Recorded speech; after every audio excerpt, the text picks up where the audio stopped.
ಸರ್ವಂ ನಾದಮಯಂ season 2 voice of ನಮ್ಮ Karnataka.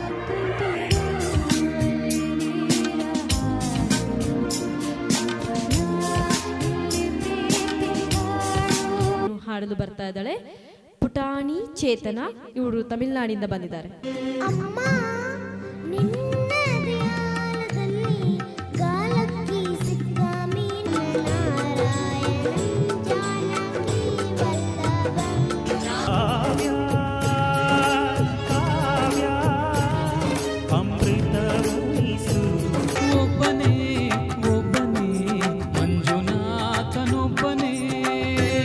Details ಎಲ್ಲ ಚೆನ್ನಾಗಿ ಕೇಳಿಸುತ್ತೆ.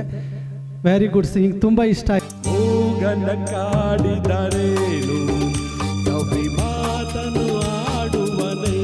ಪ್ರತಿ ಭಾನುವಾರ ಸಂಜೆ 7ರಿಂದ 8 ಗಂಟೆಗೆ ನಮ್ಮ ಬೆಂಗಳೂರು ವಾಹಿನಿಯಲ್ಲಿ ವೀಕ್ಷಿಸಿ ಸರ್ವಂ ನಾದಮಯಂ ಸೀಸನ್ 2 ವಾಯ್ಸ್ ಆಫ್ ನಮ್ಮ ಕರ್ನಾಟಕ.